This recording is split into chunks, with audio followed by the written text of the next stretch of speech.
Hi everyone, welcome back to my channel and welcome to the first true crime and makeup video of 2021. Expect a lot more true crime videos this year. I'm really gonna throw myself into true crime in 2021. So if you're new here, hi, please subscribe for a lot more true crime content in 2021. And if you don't know what these videos are, I'm basically going to be doing my makeup whilst talking about a true crime case, and all of the products that I will be using today will be listed in the description box. So I thought we'd start the year with a crazy case. I mean, they're all crazy, aren't they? But this case takes a very unexpected turn. Like, I was not expecting what happens. And today's case is the case of the Lululemon murder, also known as the yoga store murder, because it takes place in a Lululemon store. And if you don't know what Lululemon is, it's quite a high-end workout clothing store, and they are particularly well known for their leggings. They're very, very expensive. I've never purchased anything from them myself, and I just went onto the website while I was doing my research for this case just out of curiosity. I wanted to see, because I didn't know how expensive, I just knew they were expensive.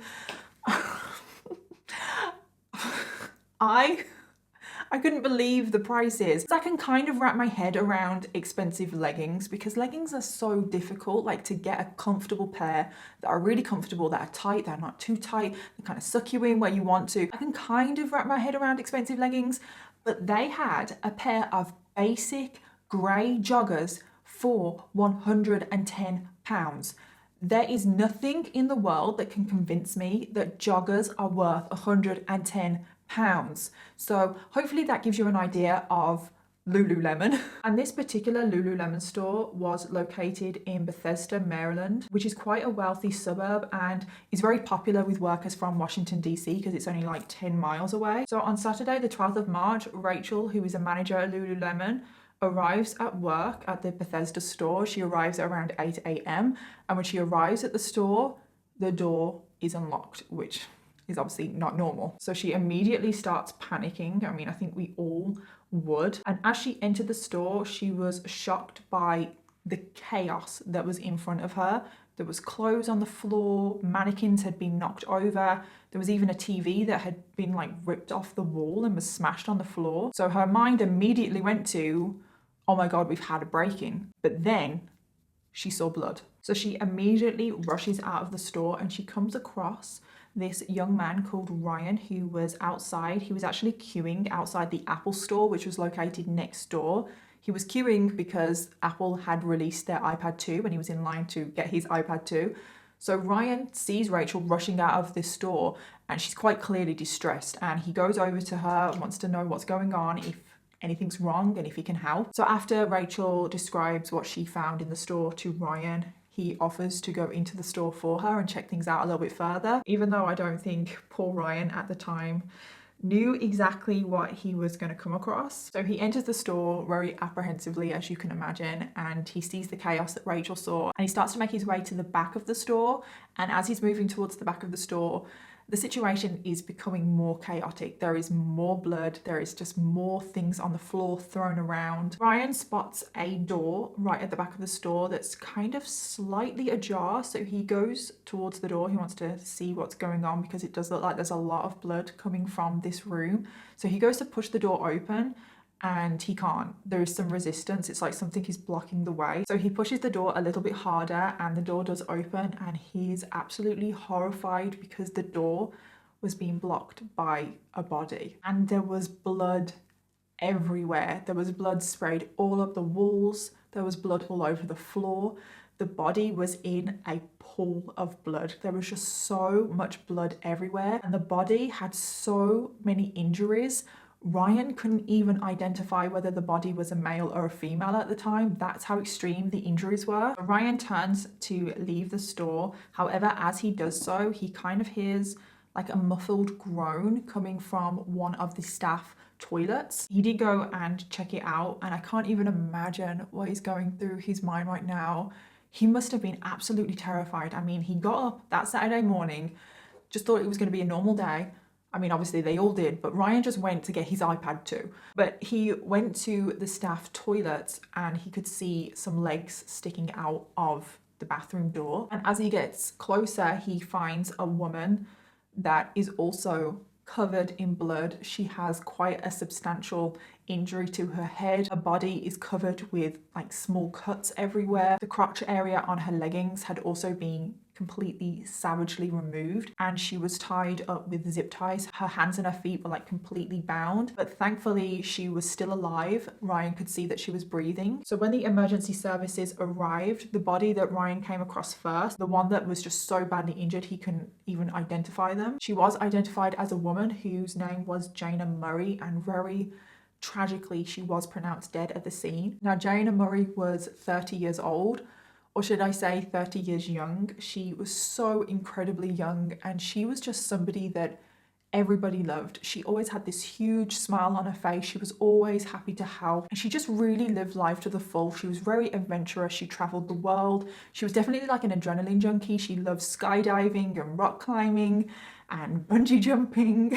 And at the time of her murder, she was actually studying for her master's degree at Johns Hopkins University for business and communications. And she actually studied Lululemon as a company as part of her degree, because she just loved the ethos and the philosophy behind the brand. She loved that kind of way of life. So one of her professors actually encouraged her to get a job at Lululemon, and that is how Jaina ended up working at the Lululemon store. She was also in a happy and loving relationship. She had known her boyfriend since the 7th grade.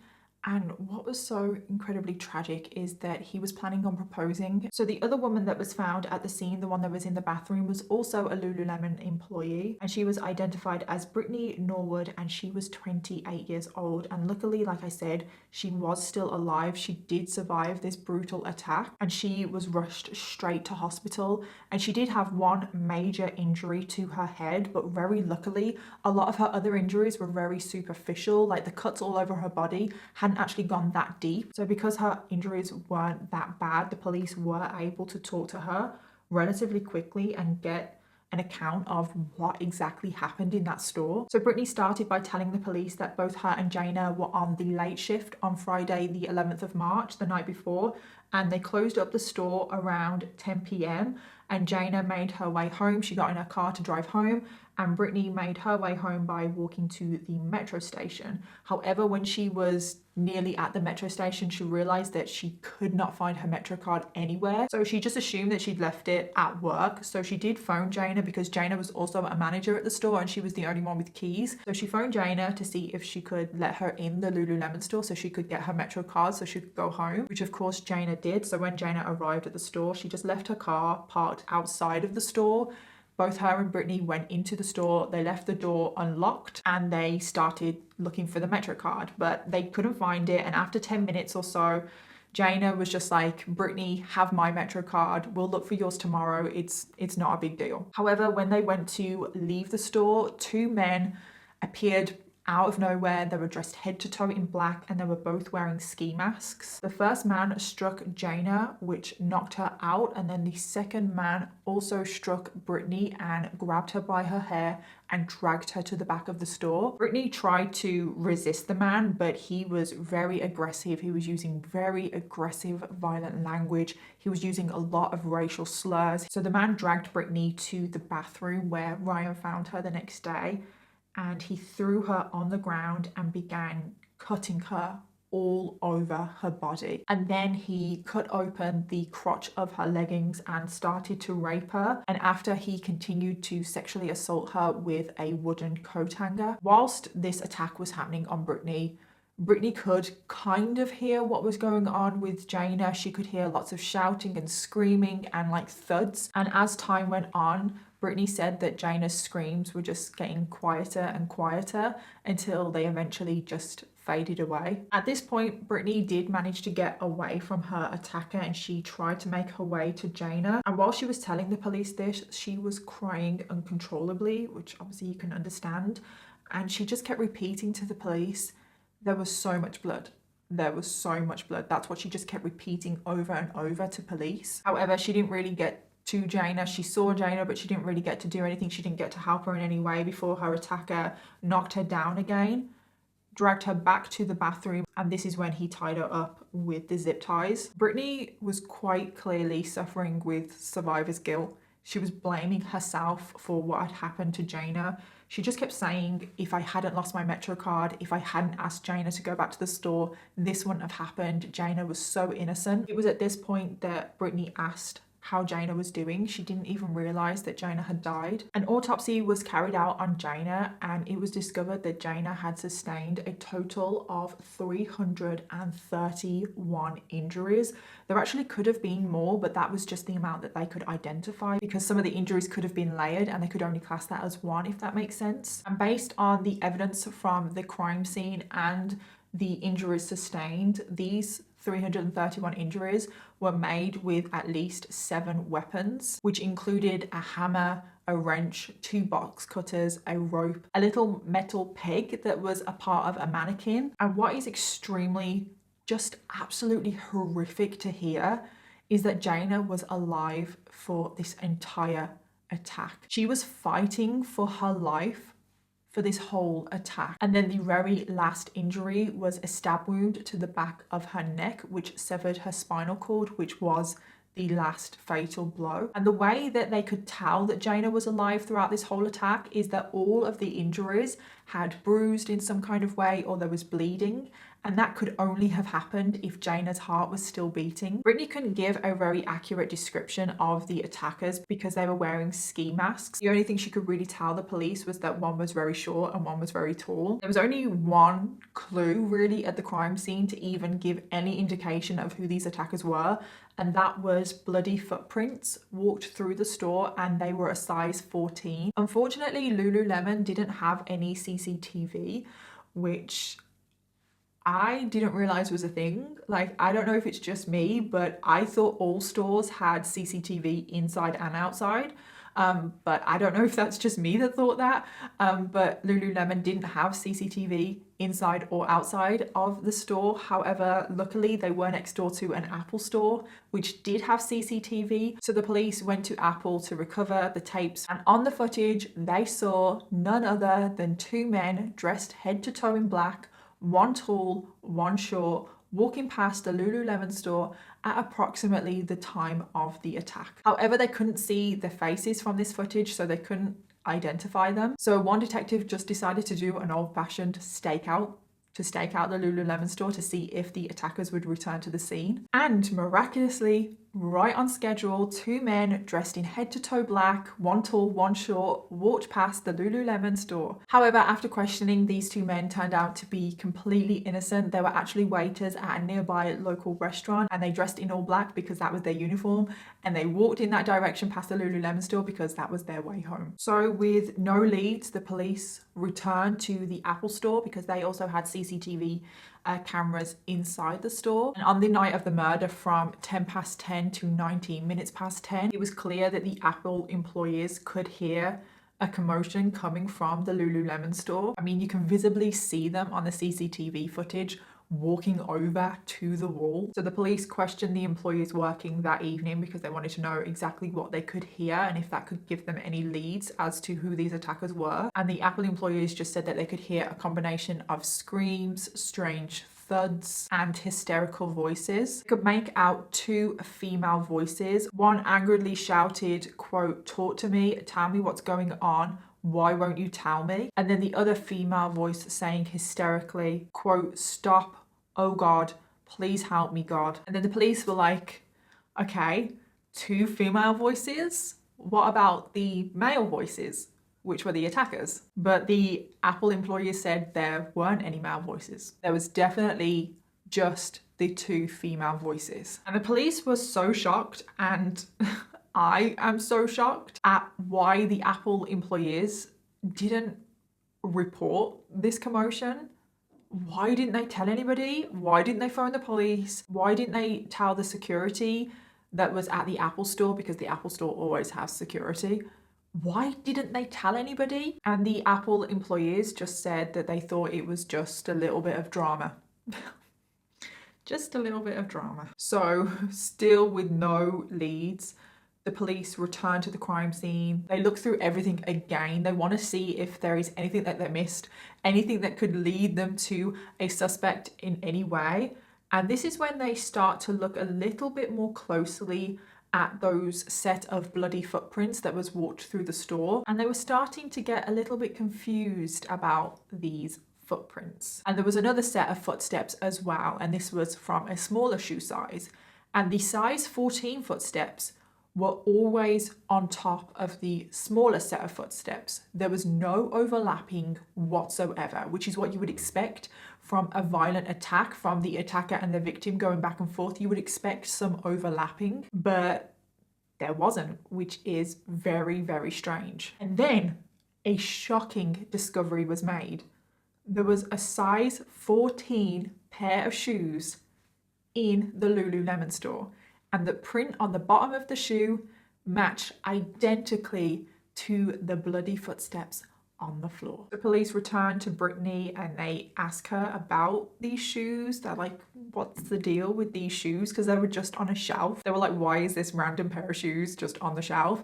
And Brittany said that they belonged to the store and they just kept some pairs of shoes so customers could try on the leggings, the workout gear, and if they didn't have their own trainers, they could try on the store trainers. So that is why those size 14 trainers were just there. So now the police were getting a little bit suspicious. The crime scene was just not adding up. It was not as it first seemed. Firstly, they realized that all of the weapons that were used in the attack all came from a toolbox that belonged to the Lululemon store. The zip ties that were used on Brittany were also zip ties that belonged to the store. It just seems very strange that these two attackers came to the Lululemon store completely unprepared. They didn't bring their own weapons.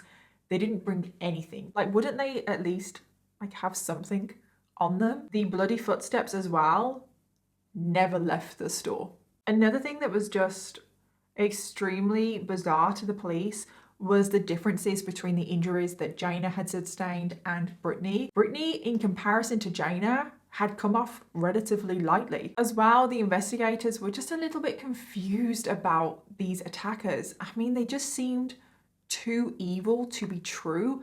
I know it's not impossible to get people that evil. We all know those really infamous murderers, serial killers. Yes, you can get people that evil, but it's rare. And what's even more rare, yes, I know this happens as well, but it's rare to get two people so evil that are just on the loose together. So one detective kind of had a little revelation that was very shocking, hard to believe. He didn't even want to believe it himself. He said, quote, "I don't think there were ever two masked men in that store. I think Brittany killed Jaina." Remember when Jaina drove back to the store to help Brittany look for her Metro card? Remember that she had her car and she parked outside of the store?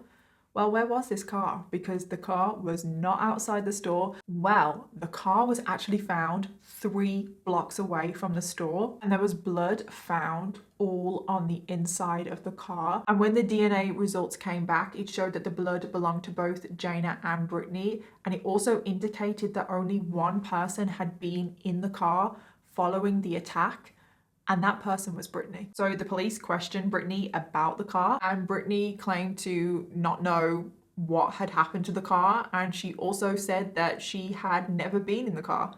And obviously the police know that she's lying at this point, but they don't have any concrete evidence that Brittany killed Jaina at this point, so they can't arrest her. However, they were amazed that Brittany actually offered to come back into the station, and she said that she just had a little bit more information that she wanted to get off her chest. There was something else that she remembered. So now, in another completely shocking twist, Brittany tells the police she was in the car of the night of the murder.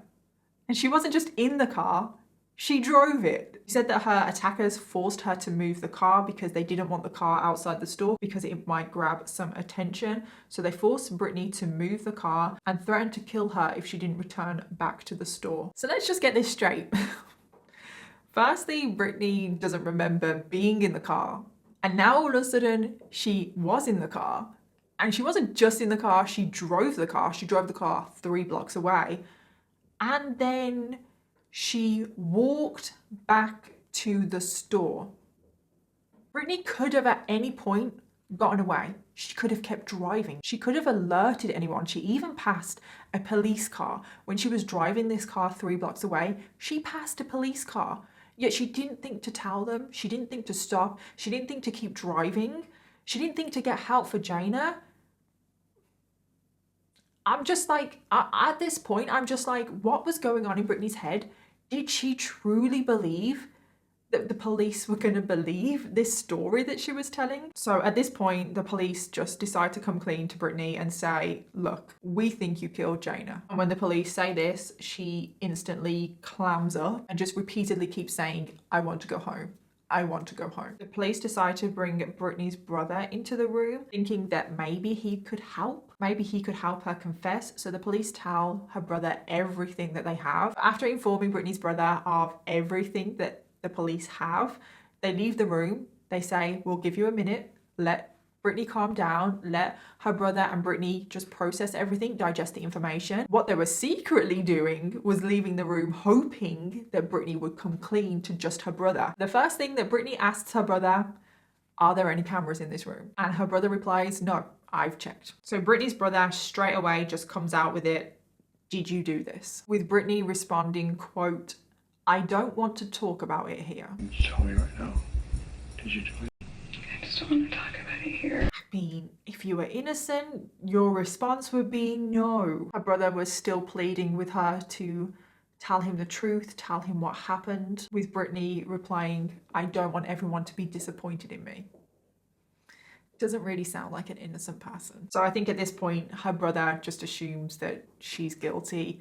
So he starts to say, okay, we need to get you a good lawyer. We need to sort out this mess. Brittany then breaks down and starts crying and says, quote, I'm sorry. I don't know what to say. I didn't know what to do. It happened. I don't know what to do. Which, yes, she didn't actually say she did it. I mean, she kind of did. She said, I honestly paused for a brief second and then said, it happened, which is basically a confession. You wouldn't say that if you hadn't done it. They're in a police station. Even though Brittany and her brother didn't realize they were being recorded, they were, and the police were actually watching all of this on a live stream. So at this point, because that was basically a confession, the police have enough evidence now to arrest Brittany Norwood for the murder of Jaina Murray. And what is so horrendous is that Jaina's family found out about Brittany's arrest on the way to Jaina's funeral. What timing? That is the worst timing in the world, and they were numb with shock because they had thought Brittany had gone through this absolutely horrific attack with their daughter. They had so much sympathy for Brittany for going through this, for witnessing this, and then to find out that she has been arrested for the murder when you thought that she was also a victim. I can't even imagine what that would have done to Jaina's family. There was a plea deal on the table, and it was up to Jaina's family whether to push for this deal or to go to trial and try and get the full sentence of life without parole. So remember that Jaina had sustained 331 separate injuries at least. Well, the average violent attack would consist normally of around 50 separate injuries. So there's a bit of a difference here. And also the attack on Jaina would have lasted approximately 15 minutes, which is actually a very, very long time when it comes to a violent attack. So this wasn't a crime of passion. This was a cold-blooded murder. And Jaina's family didn't want to risk having someone like this one day be released and just be able to roam the streets. So they did go to trial, which was a very hard decision for the family because they would have to sit through all of the evidence and all of the details and basically have to relive the murder of their daughter. But they wanted to do it because they didn't want Brittany to one day be released. And at the trial, it came out that Brittany had quite a detailed criminal past. She had a long, and I mean a very long, history of stealing.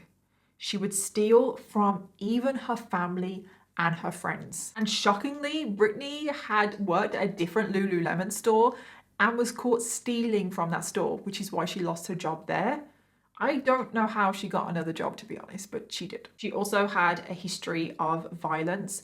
She was quite abusive to her ex-boyfriend when they were in a relationship, and her ex-boyfriend had to get a restraining order on her because she was stalking him and his new girlfriend, and she broke this restraining order within 2 weeks. She actually broke into her ex-boyfriend's home and stole some of his and his new girlfriend's possessions. So again, with the stealing. So the prosecutors finally laid out the motive of why they thought Brittany killed Jaina. In the weeks leading up to Jaina's murder, the employees at the Bethesda Lululemon store were starting to notice that their possessions were going missing, and this had only started happening since Brittany had started to work at Lululemon. There was a few other things as well that happened at the Lululemon store that the employees were a little bit suspicious of, but they didn't have any concrete evidence that it was Brittany stealing their possessions, so they all kind of agreed to just keep a lookout, just keep an eye on Brittany. Lululemon have a policy that every staff member's bag must be checked at the end of the day. I think that's quite common in retail. Jaina checked Brittany's bag on Friday the 11th of March, and she found a pair of leggings that weren't paid for, even though Brittany said that she had paid for them. Jaina didn't trust Brittany because of the past behavior, so she said that she would have to speak to the manager, Rachel, the next day. It was at this point that Brittany started to panic. She knew that she was going to get caught for stealing because she actually did steal those leggings. She thought she was going to lose her job again, and she couldn't afford to lose another job. So after leaving the store, this is when she started to plan out what she was going to do, how she was going to lure Jaina back to the store, and that whole "I've lost my Metro card" little story was completely fake. So as we know, Brittany did manage to lure Jaina back to the store, and this is where Brittany confronts Jaina. Do you remember the Apple employees that reported on what they could hear from the commotion in Lululemon? Do you remember that they said that one of the female voices was saying, "Tell me what's going on"? Well, I think from this, we can assume that that was Brittany, and she was confronting Jaina about what she was going to do, what she was going to say to Rachel. And I think at this point, she probably found out that all of the employees were kind of onto her stealing. And this is very sadly when the brutal attack on Jaina started. So after she murdered Jaina, this is where Brittany started to come up with the plan on how she was exactly going to cover up this murder. She moved Jaina's car 3 blocks away because she was worried that the manager, Rachel, would see it, because Rachel lived across the road from the store. And if she had seen Jaina's car, she would have alerted the police or maybe come over and interrupted Brittany's little plan. She then returned to the store, created the fake chaos, throwing the clothes around, tipping over the mannequins, ripping the TV from the wall. And then obviously her bloody footprints were all over the store. And this is when she needed to make it look like there was 2 male attackers in this store. So she put on the size 14 shoes that were in the store, and she walked over her bloody footprints with new, fresh bloody footprints. And that is why there was no overlapping, because Brittany did them both. That is also why the footprints never left the store, because Brittany never left the store, obviously other than moving Jaina's car, but she didn't leave the store. She then realizes that she also needed to look like a victim of this attack. So she takes out a knife and starts cutting herself all over her body, as well as cutting open the crotch area of her leggings. Do you remember she had a really serious head injury? That was the only genuine injury that she had, and she sustained that during the attack on Jaina. She was repeatedly hitting Jaina, and with the force and the momentum, and when she was pulling back from repeatedly hitting Jaina, she actually hit herself in the head. She also got some paper towels, soaked up some of Jaina's blood, put Jaina's blood on her own body, and put Jaina's blood all over the floor in the bathroom to make it look like it was her own blood. She then got some zip ties, tied up her feet, tied up her hands that she did with her teeth, and then raised her hands above her head and stayed in that position until somebody found her,